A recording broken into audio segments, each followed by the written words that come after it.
The Utah horizon bled crimson as the sun sank behind jagged ridges, casting long shadows across the dust-blown flats. Wind carved through the valley, carrying the hiss of sand over stone and the distant cry of a hawk circling overhead. In the settlement they called New Canaan, where wooden buildings stood defiant against the desert's hunger, Miriam Dalton moved through her daily tasks with the quiet precision of someone who had learned to make herself small. She had been married to Jeremiah Dalton for 3 years, though it felt like 30. He was a man of standing in the community, an elder, a preacher, someone the settlers looked to when disputes arose or scripture needed interpreting. Silver streaked his beard now, and his pale eyes held the kind of coldness that came not from cruelty but from certainty. He believed himself righteous, and that made him more dangerous than any outlaw with a gun. Their home sat at the edge of the settlement, a sturdy cabin with whitewashed walls and a garden Miriam tended each morning before dawn. She rose when the stars still pinpricked the sky, drew water from the well, kneaded bread, swept floors, mended clothes. Her hands were never still. Movement kept the questions at bay, kept the whispers from growing too loud in her mind. But the whispers came anyway, not from her own thoughts, but from the women at the Sunday gatherings. They spoke in hushed tones when they thought she couldn't hear, their words sharp as thorns hidden beneath rose petals. 3 years and still no child, one would murmur, glancing sideways. My sister conceived within the first month, another would reply, smoothing her skirts with satisfaction. Perhaps the Lord is withholding his blessing for a reason, a third would add. Voice dripping with false piety, Miriam learned to keep her eyes down, to smile when expected, to nod when the older women offered their remedies, teas that tasted like earth and bitterness. Prayers spoken over her bent head, advice delivered with barely concealed judgment. She tried everything they suggested, hoped with a desperation that bordered on madness, and still her arms remained empty. Jeremiah said little about it at first. He was a patient man, or so he claimed, willing to wait for God's timing. But patience, Miriam learned, was just another word for silent condemnation. She felt it in the way he looked at her across the dinner table, measuring, assessing, finding her wanting. She felt it in the space that grew between them at night, cold as the desert after sundown. The council spoke with me today, Jeremiah said one evening as Miriam served his supper. His voice was even, conversational, as if he were discussing the weather. Elder Thompson asked after your health. Miriam's hand trembled slightly as she set the plate before him. I am well, husband. He wondered if perhaps we should seek guidance from the council. There are ways, he said, to determine if a woman is truly faithful in her duties. The implication hung in the air between them like smoke. Miriam swallowed hard, tasting bile. I have been faithful in all things. Have you? Jeremiah cut into his meat with deliberate precision. The body does not lie, Miriam. When a field refuses to yield crops, a wise farmer must ask if the soil itself is cursed. She said nothing. There was nothing to say. In New Canaan, women were fields to be planted, vessels to be filled. If they remained empty, it was their failing, their sin, their curse. The thought that a man might share responsibility for childlessness was never spoken aloud. That night, lying beside her husband in the darkness, Miriam stared at the ceiling beams and wondered what would become of her. She had no family to return to. Her parents had died of fever the year before her marriage, and her only brother had moved east, chasing rumors of gold in California. She had nowhere to go, no money of her own, no skills beyond keeping house and tending gardens. She was trapped, and Jeremiah knew it. The weeks that followed brought a subtle shift in the household. Jeremiah's kindness, always conditional, evaporated entirely. He stopped speaking to her except to issue orders. He invited other elders to the house for supper, and Miriam served them in silence while they discussed scripture and settlement business. pretending she was invisible. One afternoon, Elder Thompson's wife, Margaret, arrived with a basket of preserves. Her smile was thin, her eyes sharp as she studied Miriam's figure. "Still no sign of blessing?"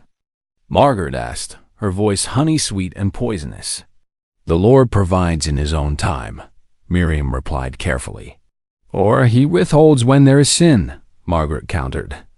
"My grandmother used to say that barren women carry darkness in their souls. Perhaps you should spend more time in prayer, child. Perhaps you should examine your heart more closely."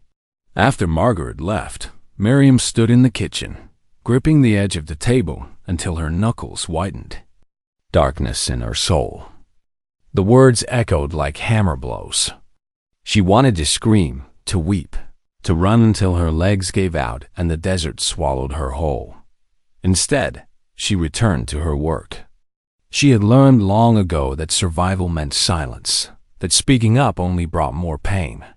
But deep in her chest, beneath the fear and exhaustion, something else stirred, a small, stubborn ember of defiance that refused to be extinguished. She did not know it yet. But that ember would be tested in ways she could never imagine.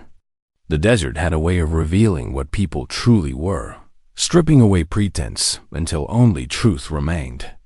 And Jeremiah Dalton's truth was darker than anyone in New Canaan suspected. The storm was coming.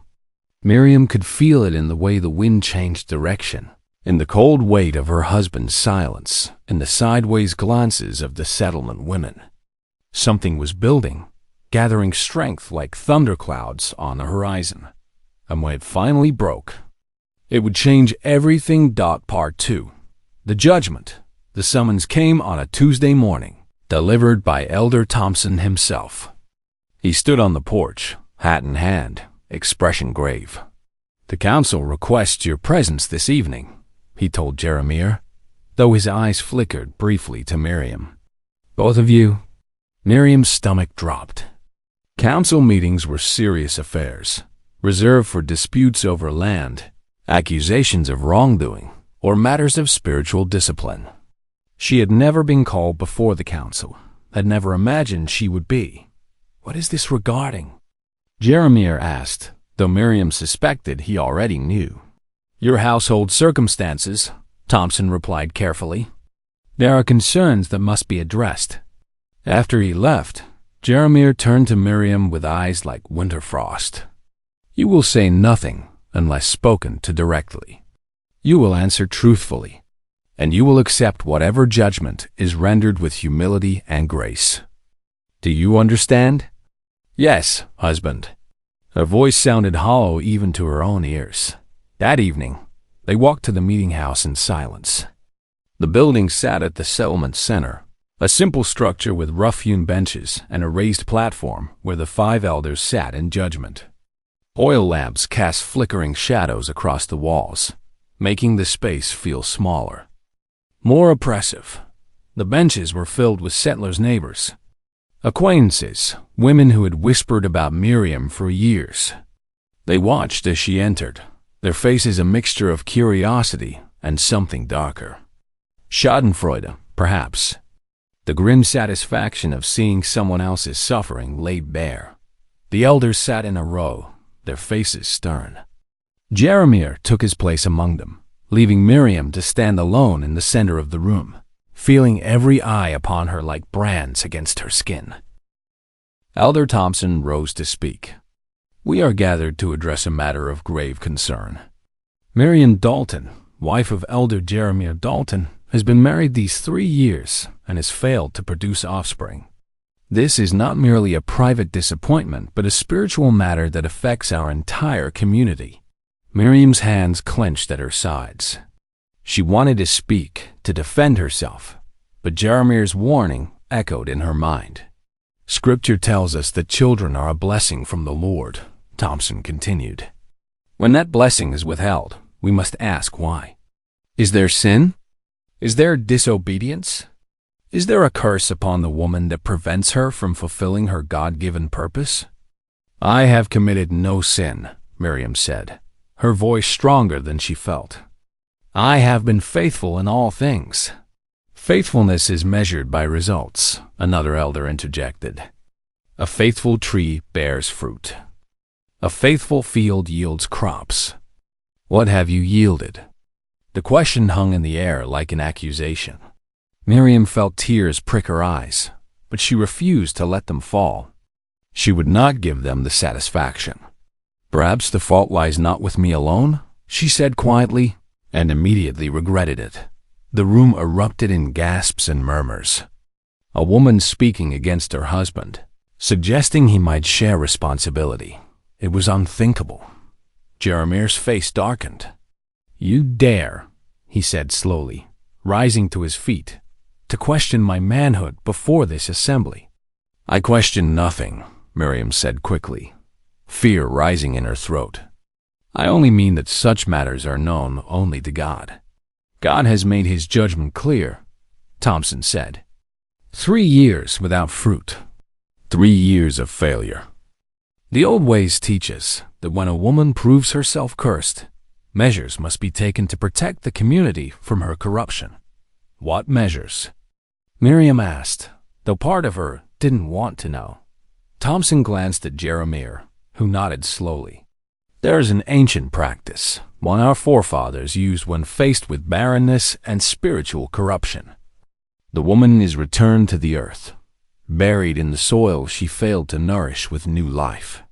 If God wills her redemption, he will send rain. If not," he paused meaningfully, "then we have our answer." Horror washed over Miriam in waves. They couldn't be serious. This was madness, barbarism dressed up in scripture and tradition. "Please," she whispered, "this is not justice.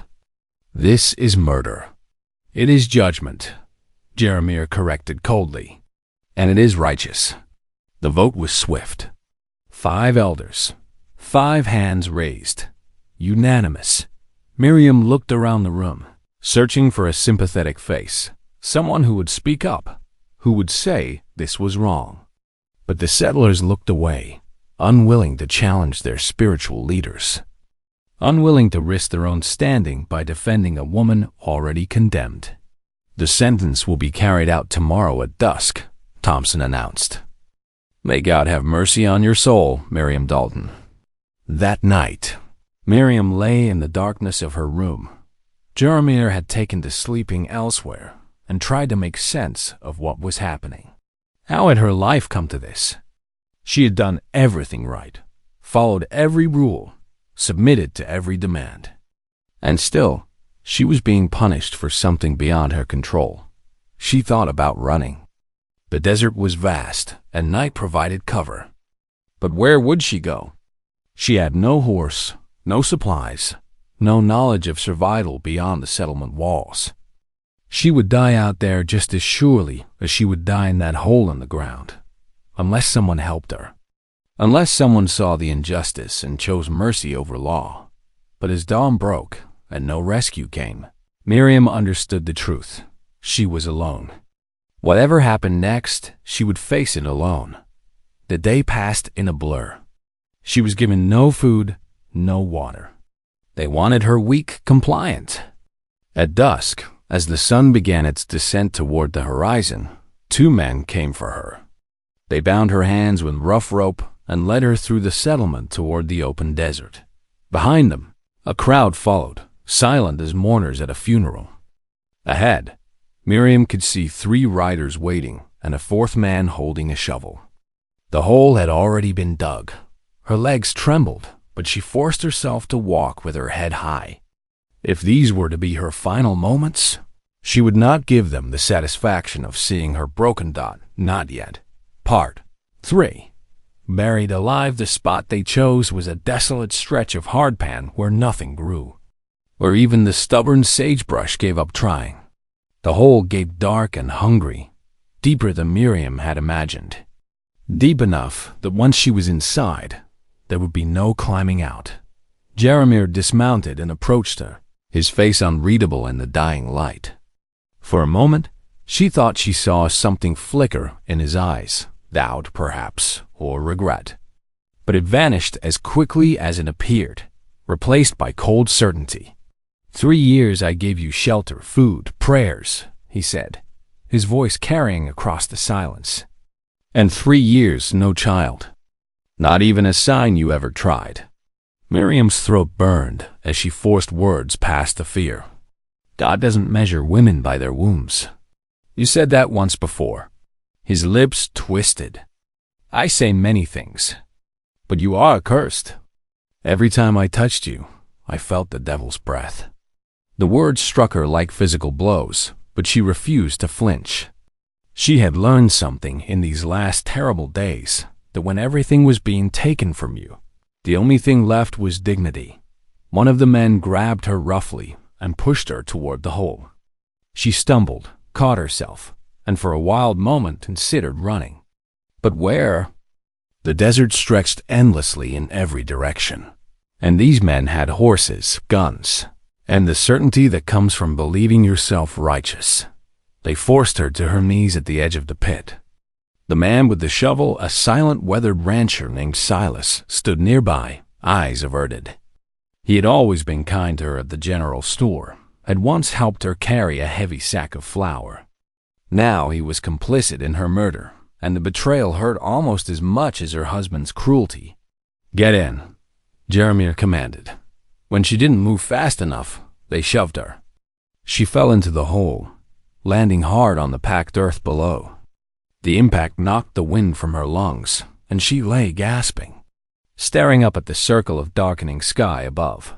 Then the sand began to fall dot at first, just a shovelful at a time, hitting her legs, her waist.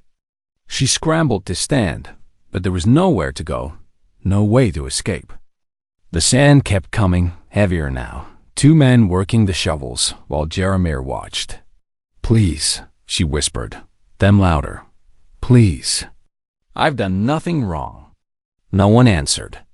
The sand rose to her chest, her shoulders. She tried to push it away, but her bound hands were useless. The weight pressed down, suffocating, inescapable. God will judge you for this, she said, her voice breaking. All of you.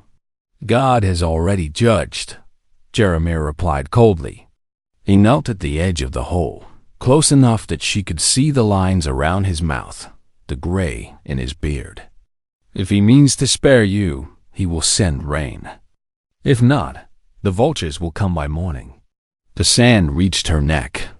She tilted her head back, gasping, trying to keep her nose and mouth clear. Terror clawed at her chest, making it hard to breathe.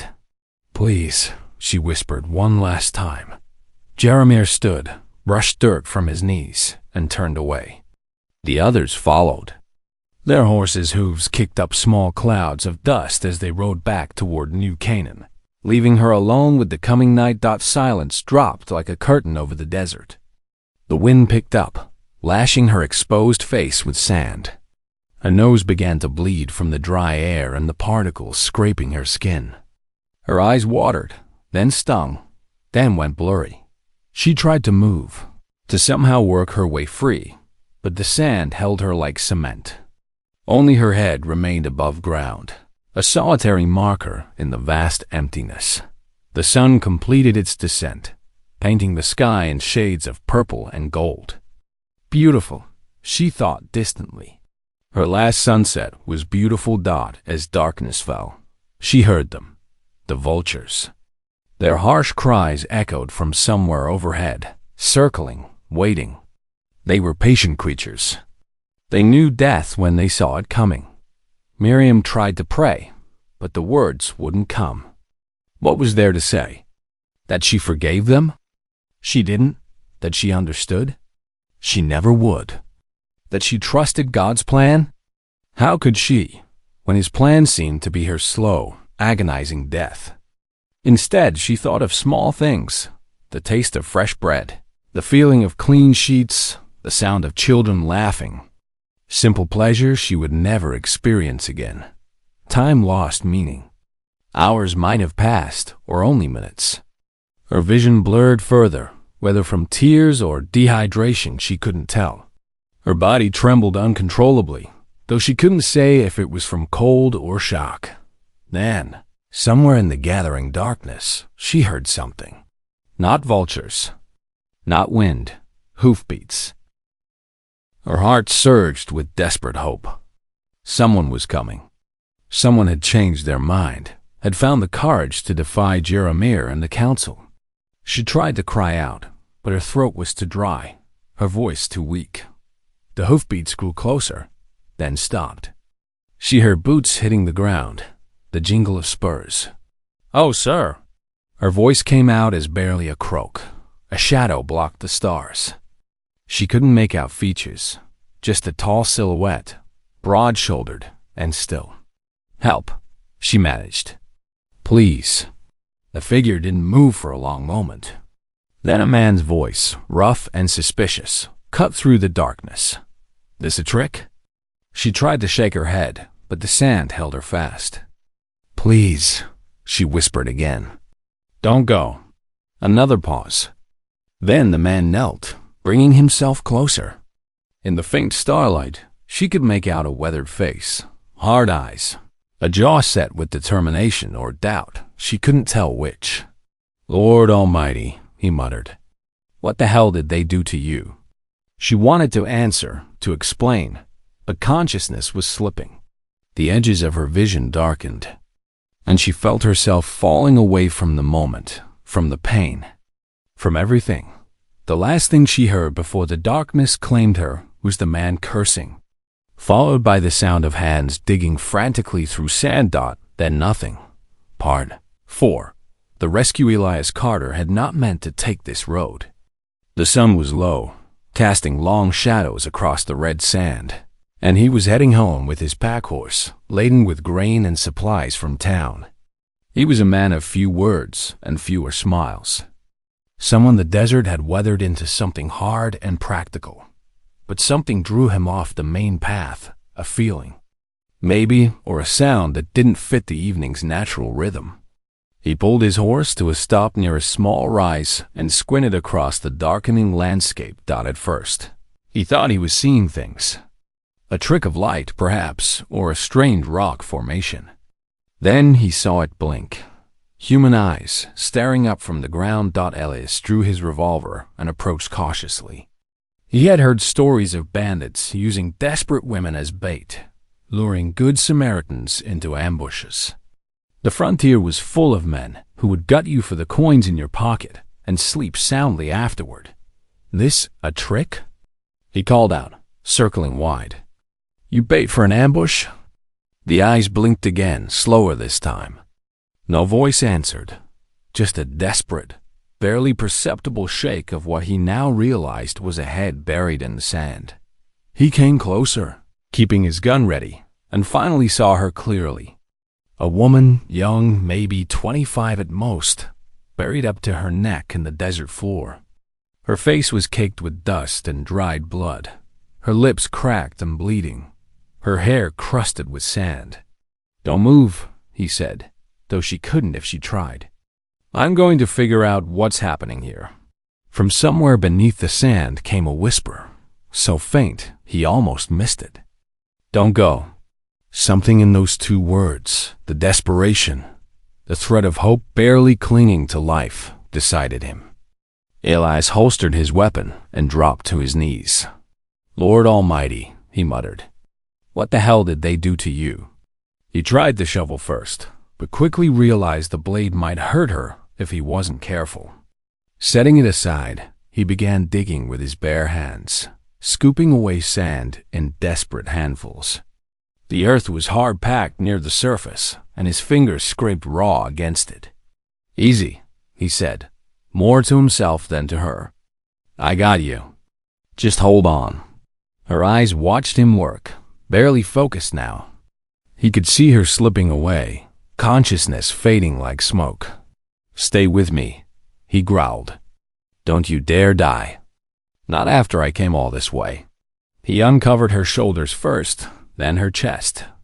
She was skeletal, starved, her dress torn and filthy. Whoever had done this to her had wanted her to suffer before she died. When he freed her arms, he saw the rope burns on her wrists. His jaw clenched. This wasn't just cruelty.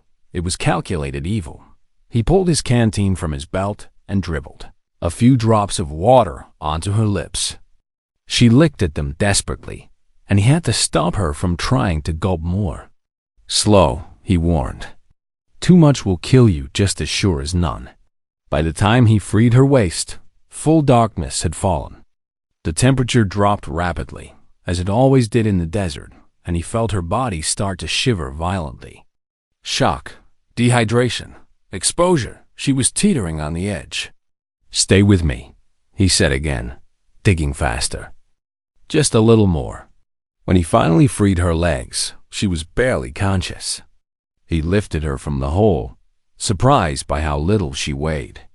She was nothing but bones and will, and even the will was fading fast. He carried her to his horse and settled her in the saddle as gently as he could, then climbed up behind her. Wrapping his coat around her trembling frame, he held her upright with one arm and guided the reins with his other hand. "Just a little farther," he whispered against her hair. "You're not dying out here. You hear me? You're not dying." She made no response. Her head lolled against his chest, and he could feel how weak her breathing had become. The ride back to his ranch took over an hour. Every few minutes, he checked to make sure she was still breathing, adjusting his hold when she slumped too far to one side. The stars came out in full force overhead, cold and indifferent. While below them, a man fought to save a stranger's life for reasons he couldn't quite name. Dodd by the time his ranch came into view, a modest house with a barn and corral. Surrounded by pasture land, she was barely clinging to consciousness. He could see lamplight in the windows, knew his children would be waiting for him, Dot at the gate. He paused and looked down at the woman in his arms. Her face was ghostly in the moonlight, more dead than alive. "You better not die," he said quietly. "I didn't dig you out of that hole just to bury you in a proper grave." He carried her past the main house to the old tool shed he had partially converted for storage. It was dry, warm enough, and most importantly, private. He laid her on the spare cot and covered her with every blanket he could find. For a long moment, he stood there watching her breathe shallow, ragged breaths that could stop at any moment. He didn't know who she was or why someone had buried her alive. But those questions could wait. Right now, all that mattered was keeping her alive through the night. He checked her pulse weak, but steady, then slipped back outside. The house was quiet as he entered through the kitchen door. His eldest son, Thomas, looked up from the table where he was half-heartedly cleaning a tin cup. "You're late," the boy said. "Had to check the north fence," Elias replied, the lie coming easily. "Saw a coyote trailing the livestock." Thomas nodded and went back to his cup. The twin girls, Ada and June, sat by the fire, and in the corner crib, baby Samuel slept fitfully. Elias sat down heavily, his hands still trembling from the ride. He stared into the flames and wondered what kind of monster buried a woman alive, and what kind of fool he was for getting involved. But as he sat there in the warmth of his home, listening to his children breathe, he knew he had done the only thing a decent man could do. Tomorrow would bring its own troubles. Tonight, he had saved a life. That would have to be enough. Part 5. Silent Healing. The night passed in fitful shadows. Elias checked on the woman twice, once just after midnight when the wind picked up and rattled the shed's loose boards, and again near dawn when the coyotes started their chorus from the hills. Both times she was still breathing, still clinging to whatever thread connected her to this world. By morning, fever had set in. Her skin burned to the touch, and she mumbled things he couldn't understand, names, maybe, or prayers. He brought water and broth, managed to get a few spoonfuls down her throat before she turned away, lost in whatever darkness claimed her. The children asked about the shed. Elias told them he was storing supplies, fixing the roof, keeping tools organized. Thomas looked skeptical, but said nothing. The boy had learned early that his father's silences meant questions were unwelcome. For 3 days, she hovered between life and death. Elias tended her when he could, between feeding livestock and managing his 4 children.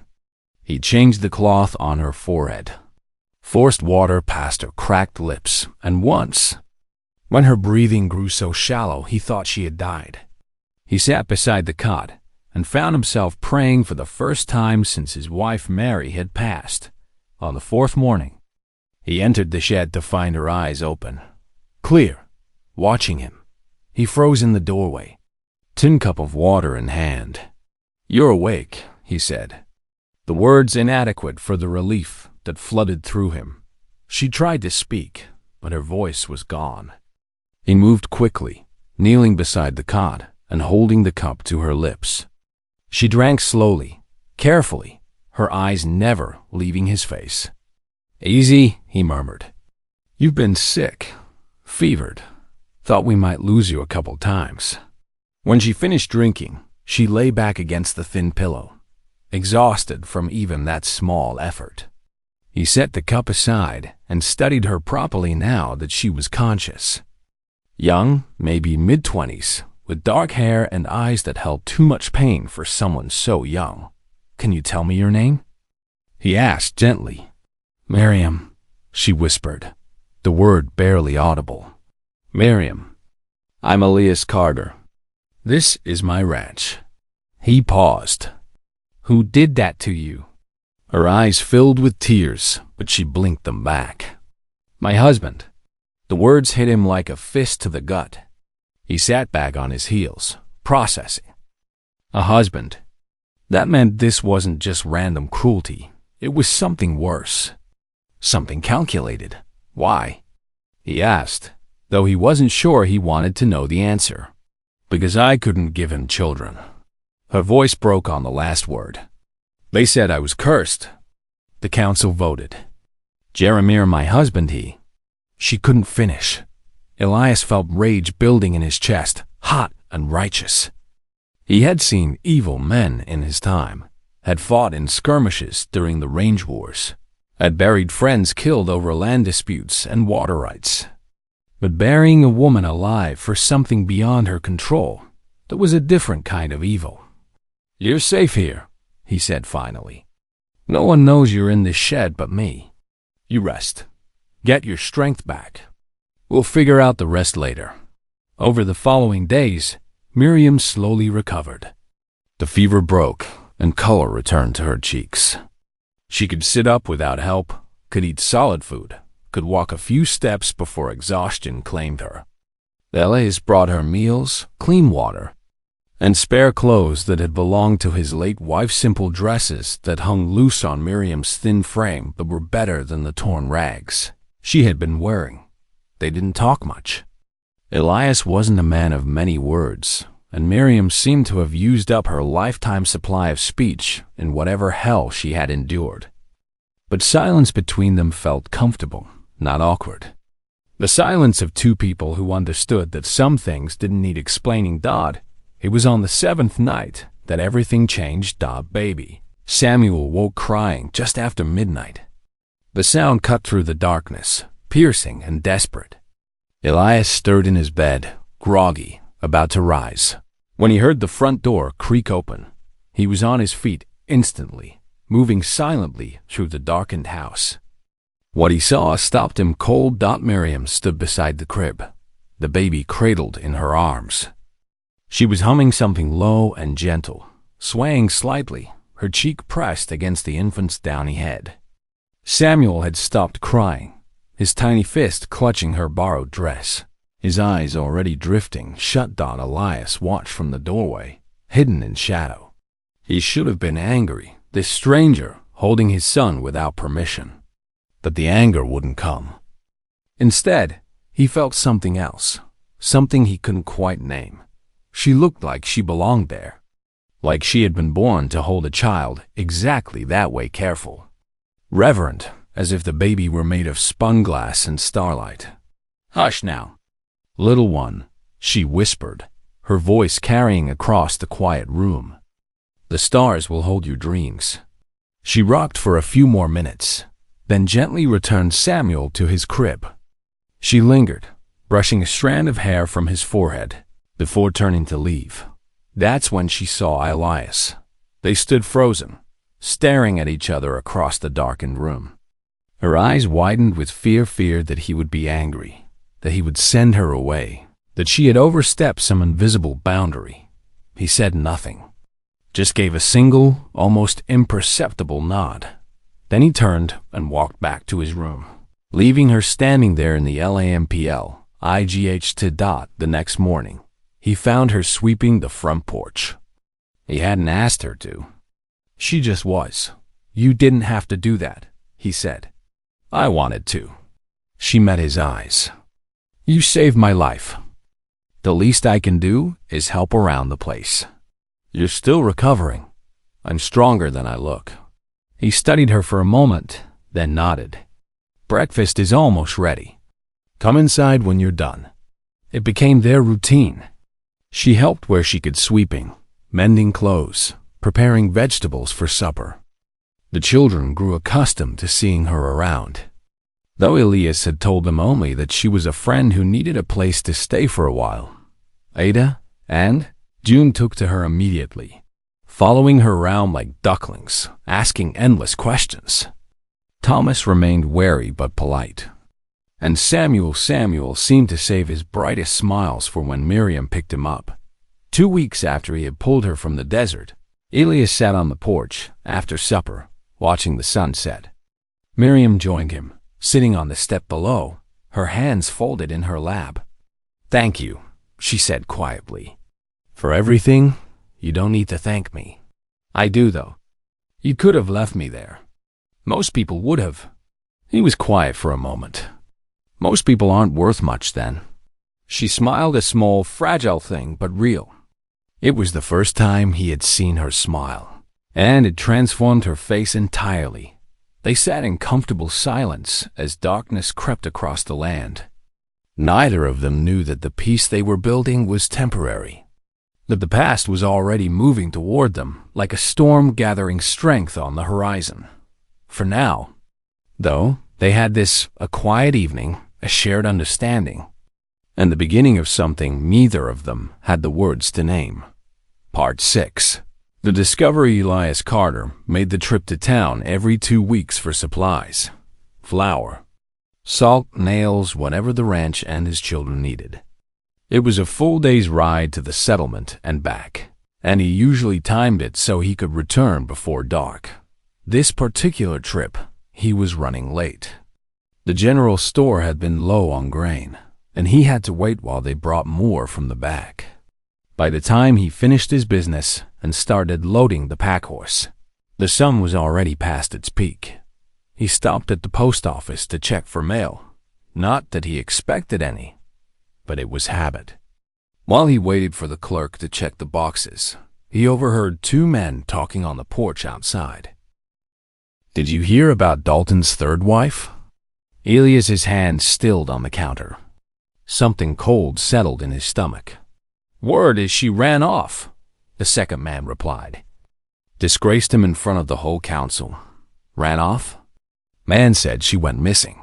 Probably got herself lost in the canyon and died out there. I heard different. The first man lowered his voice, but not enough. Heard she was cursed. Barren, just like the one before her. They say Dalton performed the old judgment on her. What judgment? Buried her alive. Left her for the vultures. Silence followed. Then nervous laughter. That's just talk. No one does that anymore. You think? Dalton's from the old families. They still keep to the ancient ways out at New Canaan. Wouldn't surprise me none if it were true. Elias turned slowly, his jaw tight. Dalton? He interrupted, his voice cutting through their conversation. Jeremiah Dalton? The 2 men looked up, startled. One of them, a weathered rancher named Bill, nodded. That's right. From the southern compound. Elder, man of the cloth. Married a girl near 20 years, his junior 3 summers back. What was her name? Miriam, I think. Pretty young thing. Preacher's daughter. The world tilted. Elias felt the blood drain from his face, replaced by Retrich Kantwitzritz cold and terrible. Miriam Dalton, the woman sleeping in his shed, the woman who had held his son with such gentleness, was the wife of Jeremiah Dalton, the same Jeremiah Dalton who had killed his Mary. "You all right?" Bill asked, noticing Elias's expression. Elias didn't answer. He grabbed his supplies, mounted his horse with mechanical precision, and rode out of town at a pace that bordered on reckless. His mind raced faster than the horse's hooves.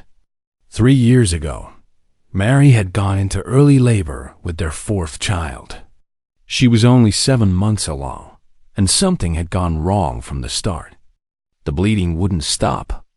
And the baby, a little girl they never got to name, never drew breath. But it wasn't just the tragedy of losing them that haunted Elias. It was what came before. 2 weeks before Mary went into labor, Jeremiah Dalton had come to their ranch with 2 other elders. They said Mary had been seen in town speaking to a traveling merchant, a man from back east. They said she had laughed too freely, had been too familiar. They demanded she appear before the council to answer questions about her virtue. Mary, heavy with child and exhausted, had tried to explain.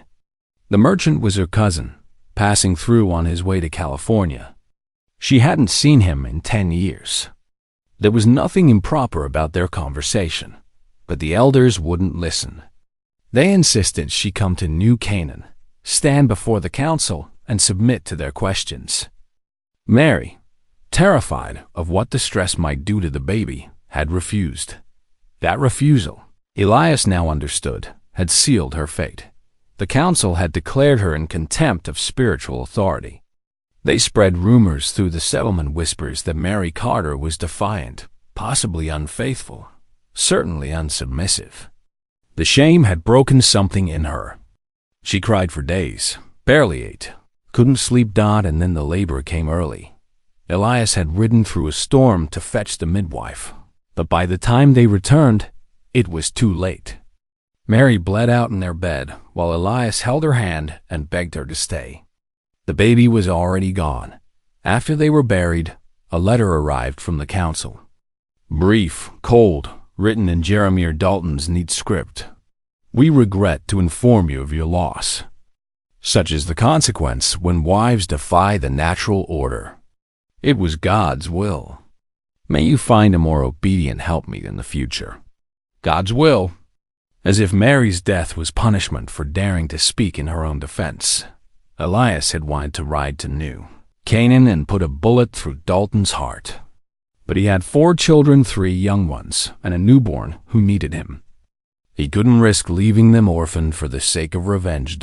So he had buried his rage alongside his wife and tried to move forward.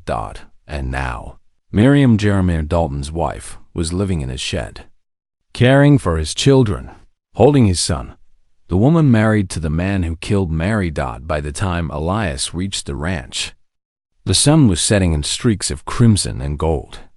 He dismounted with barely controlled fury and strode past the house to the shed. He flung the door open so hard it banged against the wall. Miriam was kneeling by the wash basin, scrubbing cloth diapers.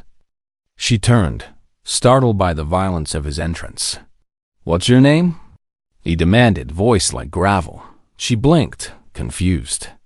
"You know my name. Your full name." Something in his tone made her stand slowly. "Miriam Dalton." The silence that followed felt like thunder before a storm breaks. "You're his wife." It wasn't a question. "I was," she said carefully. Elias stepped forward, fists clenched at his sides. "You're the wife of the man who killed mine." Miriam's eyes widened. "What?" 3 years ago, Elias continued, his voice rising, "my Mary went into early labor. She bled for hours. The baby never took a breath. You know why?" Miriam shook her head, backing up a step. "Because your husband, your holy, righteous husband, dragged her before the council and accused her of defying Scripture. Shamed her in front of the whole settlement. She cried for days. She was 7 months pregnant, and he broke her spirit so thoroughly that her body gave up. I didn't know. Miriam whispered. Didn't know? Elias's laugh was harsh, bitter. After she died, they sent me a letter. Said it was God's will. Your husband wrote it. Your husband signed it. If I had known, if you had known, what? You would have stopped him? Elias shook his head. You were probably there. Probably sat in that council room and watched while they tore her apart. I was never allowed in council meetings. Miriam's voice broke. Women weren't permitted unless they were being judged. I didn't know about your wife. I didn't know about any of it until she stopped, tears streaming down her face. Until they did the same thing to me. Elias stared at her, chest heaving. Part of him wanted to believe her, but the rage was too fresh, too raw. I should have left you in that hole, he said quietly. The words were meant to wound, and they did. He saw her flinch as if he'd struck her. Perhaps you should have, she said softly. Pack your things. You're leaving tomorrow. He turned and walked out, closing the door behind him with barely restrained violence. Outside, the evening air was cool, but Elias felt like he was burning from the inside out. He sat on the porch steps, head in his hands, trying to make sense of the tangle of emotions in his chest. Grief for Mary, rage at Dalton. And underneath it all, something more complicated, the memory of Miriam holding Samuel. The sound of her humming that lullaby. The way his children had started to smile more since she arrived. But she was Dalton's wife. How could he separate her from that? How could he look at her and not see the man who had destroyed his family? He pulled the small silver locket from his pocket, the one that held a lock of Mary's hair and the note she'd written. If I don't come back, make sure they never grow up angry. He stared at it until his vision blurred. From inside the house came a sound that had become familiar over the past 2 weeks, Samuel crying. Elias stood, intending to go to his son, but he paused at the window instead. Through the glass, he saw Miriam. She had come into the house despite everything, despite his words, despite being told to leave. She lifted Samuel from his crib, cradling him close, and began to hum that same soft lullaby. The baby quieted immediately, nestling against her shoulder. And Miriam pressed her cheek against Samuel's head and wept silently, her tears falling into the infant's dark hair. Elias watched, frozen. She wasn't crying for herself. She was crying for a child she would never have, for a life that had been stolen from her, for all the gentleness she had been forced to bury just to survive.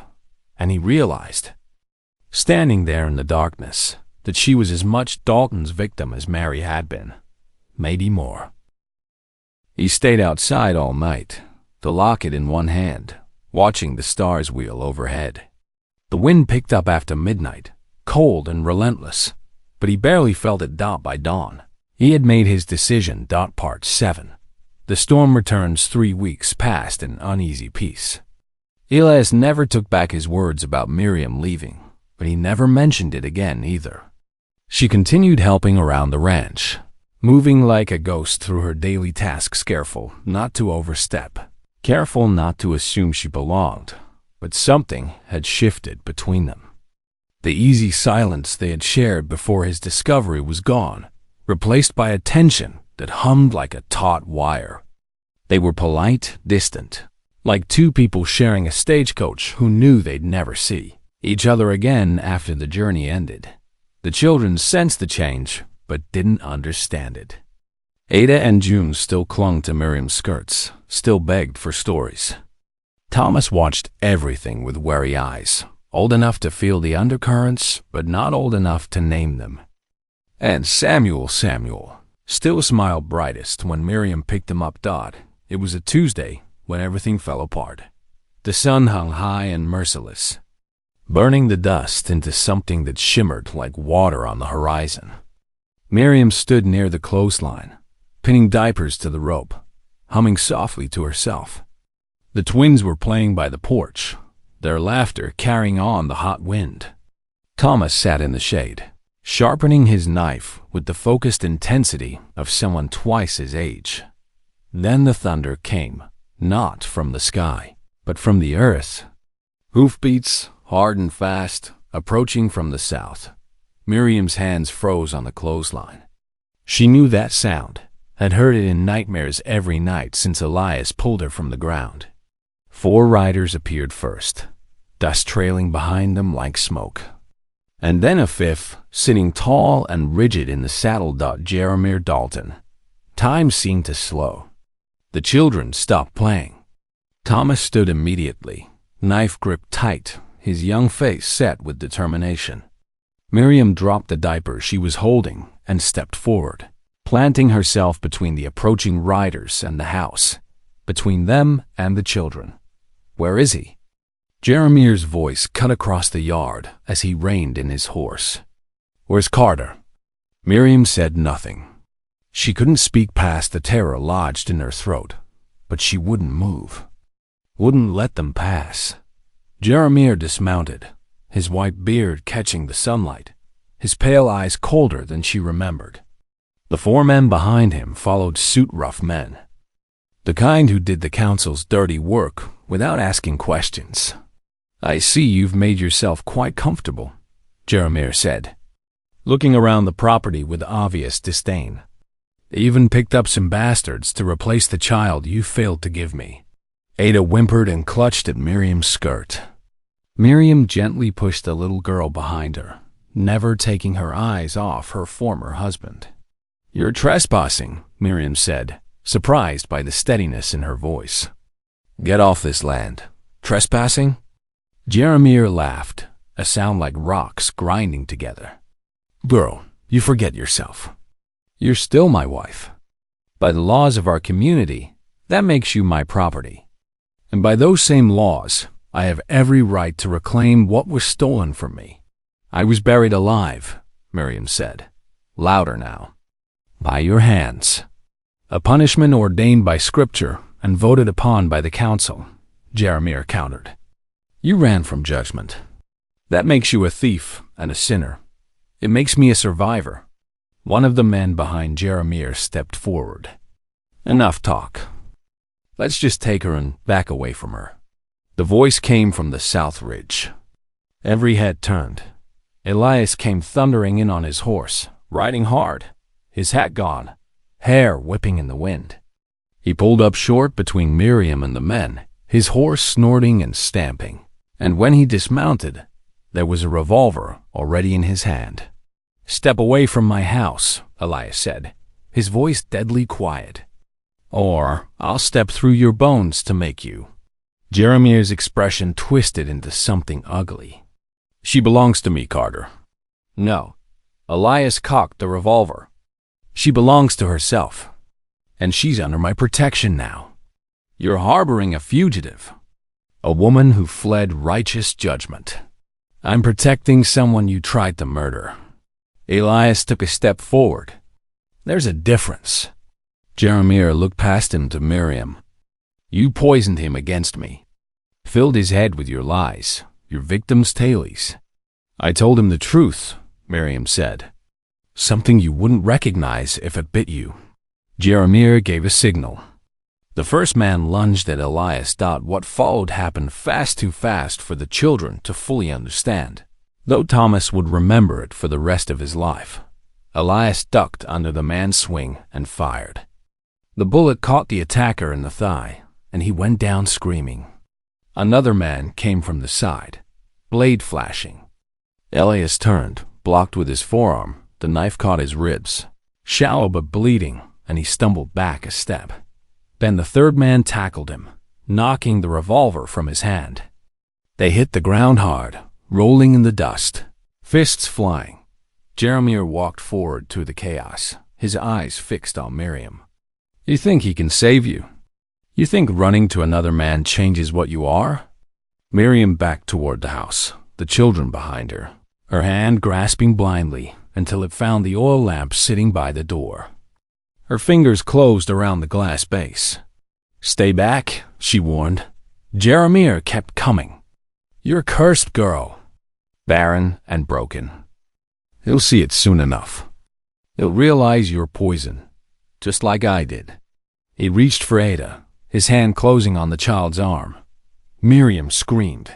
She hurled the lamp with everything she had. It exploded at Jaramir's feet in a shower of glass and flame. Fire licked up the hem of his coat, and he staggered back, roaring, beating at the flames with his hands. Miriam didn't wait. She grabbed the broom propped beside the door and charged. The first blow caught Jaramir across the face. The second across his shoulder. The third knocked him to his knees. "You think I'm still yours?" She shrieked, striking again and again. "You think I'll cower while you threaten children? I am not your wife. I am not that girl in the dirt. I am not yours to bury."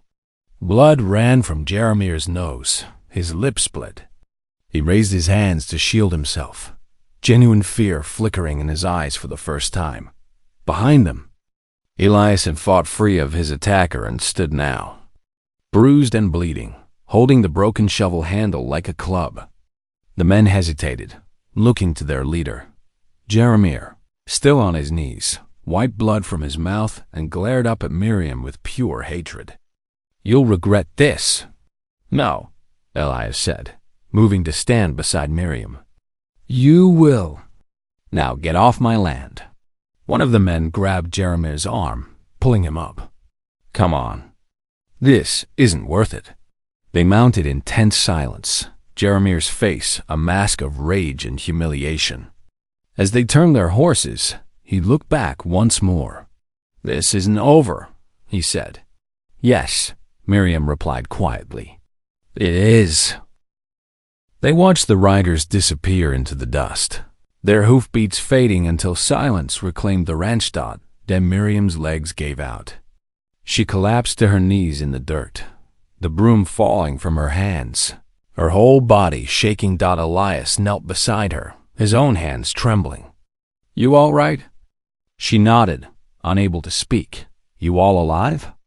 he asked, looking back at the children. Thomas stood on the porch, still gripping his knife, his face pale but set. The twins huddled together, wide-eyed. From inside, Samuel began to cry. "I've got him," Miriam said softly, trying to stand. Her legs wouldn't support her. Elias helped her up, his hand steady on her arm. "I've got you first." They stood there in the aftermath. Two people who had just fought side by side against darkness, covered in dust and blood, and the ashes of what used to be Dot, and for the first time since he learned who she was.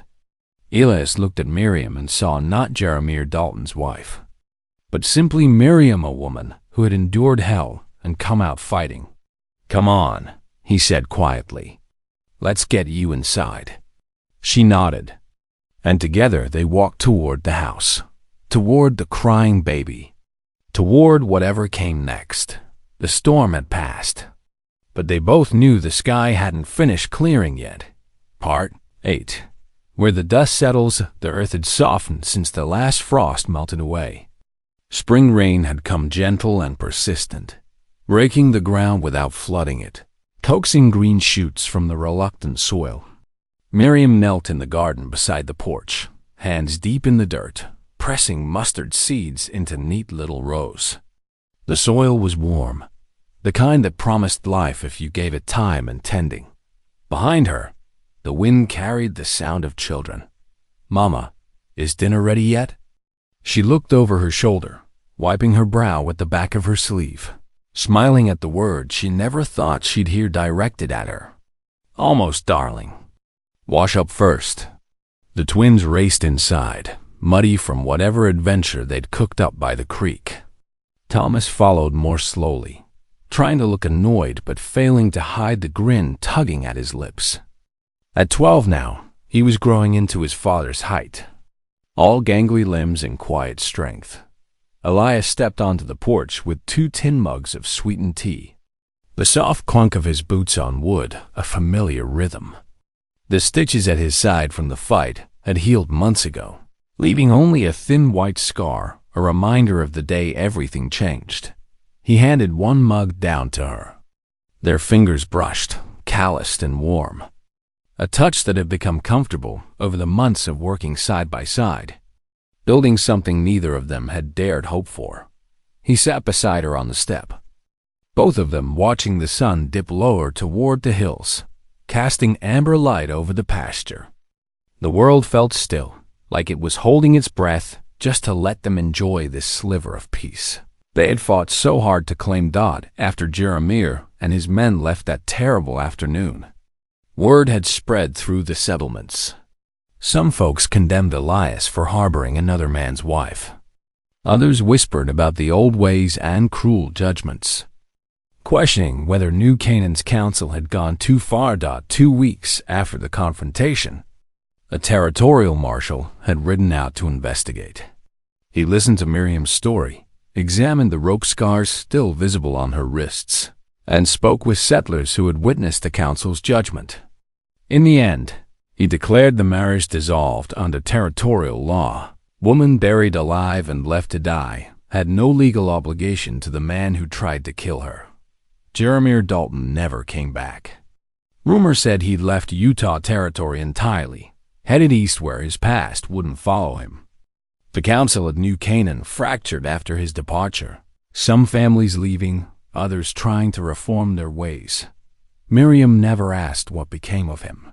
She had spent too many years defined by Jeremiah Dalton. She refused to waste another moment of her freedom, wondering about his fate. Elias set his mug down and reached for her hand. Calloused fingers met smaller ones, warm but gentle. He didn't look at her when he spoke, just stared out at the horizon. "Maybe God didn't forget me after all," he said quietly. "Maybe he's just slower than we like to think." Miriam smiled faintly, her eyes on the distant mountains. "Or maybe he was waiting until we were ready to forgive him." Elias nodded, his thumb brushing the back of her hand. "Maybe he forgave us too, in some strange way." They sat like that for a while, no more words needed. The past would always be there. Mary's grave on the hill behind the house, the scars on Miriam's wrists, the memories neither could fully erase. But they had learned that healing didn't mean forgetting.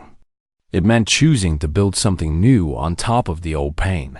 6 months after that first night when Miriam held baby Samuel, Elias had asked her to stay permanently, not as a hired hand or temporary guest, but as his wife. It took her 3 days to answer, 3 days of walking the property at dawn, thinking about what it meant to trust again, to hope again, to risk her heart after it had been so thoroughly broken. When she finally said yes, it was in the garden at sunset, both of them covered in dirt from planting vegetables, both of them crying and laughing at the same time. They were married by a circuit judge in the parlor, with the children as witnesses and a traveling preacher who asked no questions about their pasts. It was simple, quiet, nothing like the ceremony that had bound Miriam to Jeremiah all those years ago. This time, when she spoke her vows, she meant every word. Later that evening, as stars blinked awake and crickets sang in the tall grass, Miriam lifted Samuel from his crib and stepped outside. At 2 years old now, he was heavier, more solid, with Elias's dark hair and his mother's gentle eyes, the mother he would never remember, but whose love Miriam tried to honor every day. She walked barefoot through the field, humming the lullaby she had once sung through tears. Samuel nestled against her chest, content and safe, one small hand fisted in her shawl. "Tell me the story again," he murmured sleepily. "Which story, little one?" "The one about Mama in the ground." Miriam's steps faltered for just a moment. They had told him the truth, as much as a child could understand, that she had been hurt badly, but that his papa had found her and brought her home. That sometimes people had to be very brave to survive, and very brave again to learn how to live after surviving. Once upon a time, she began softly, there was a woman buried in the desert under the stars. She thought she would die there, thought the world had forgotten her. But the world hadn't forgotten. And when she needed help most, help came riding on a dusty horse, looking like trouble, but really being grace. Samuel giggled. "Papa says he looked handsome. Papa's memory is generous. Miriam said, smiling. But he was brave and kind, and that's better than handsome. Behind her, Elias followed at a distance, his hands in his pockets. In one of them, he could feel the small silver locket that had belonged to Mary.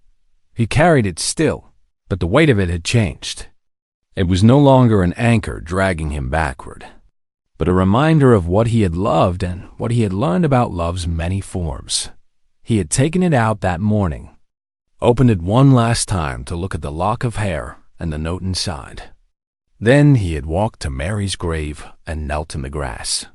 "I hope you understand," he had whispered. "I hope wherever you are, you know I didn't forget you. I just learned how to remember you without drowning in it."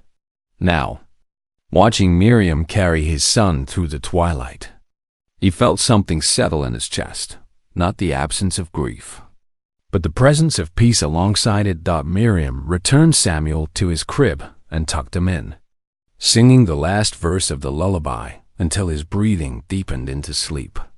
When she stepped back outside, Elias was waiting on the porch. "He asleep?" Elias asked. Finally, she moved to stand beside him, their shoulders touching. "He wanted the story again. You tell it better than I do." "Because I lived it." She paused. "We both did." They stood in companionable silence, watching the last light fade from the sky. In the distance, a coyote called out, lonely and wild, but not threatening. Just another creature trying to survive in this harsh, beautiful land. "Do you ever regret it?" Miriam asked quietly. "Taking me in? Everything that came after?" Elias turned to look at her fully. Really look at her, this woman who had endured unspeakable cruelty and somehow come through it with her capacity for gentleness intact. This woman who sang his children to sleep and planted gardens and fought with broom handles when the people she loved were threatened. "Not once," he said firmly. "Not for a single moment." She smiled, and in that smile was everything they had built together, trust earned in increments. Love grown from shared labor and quiet mornings. Hope cultivated like the seeds she planted in dark soil, beneath the wide sky of the Utah frontier. Two broken souls had found healing, not in miracles or grand gestures, but in each other. What began with a grave had become a garden. What rose from the dust was not just survival, but love real, earned, tested, and true. Because sometimes the West didn't need more bullets or judgments or righteous certainty. Sometimes it just needed people willing to stay when staying was hard, to fight when fighting mattered, and to build something beautiful on ground that had known only cruelty.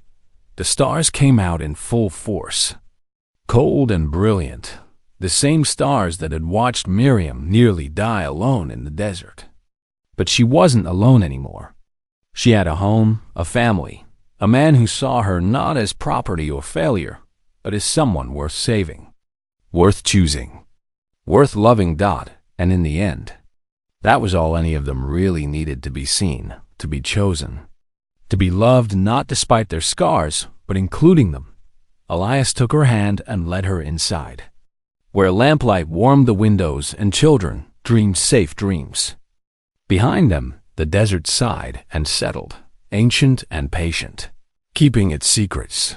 The place that had been meant for death had lost its prize, and in losing, had given two people the greatest gift of all: a second chance at life, and the wisdom to know it was precious. The story of Miriam and Elias would be told for generations in that part of Utah, passed down through children and grandchildren. A reminder that justice sometimes came not from councils or laws, but from individual acts of courage and compassion. That graves could become gardens, that dust could give way to hope. And that love, when earned through fire and trial, was the strongest thing the frontier had ever known. Retry,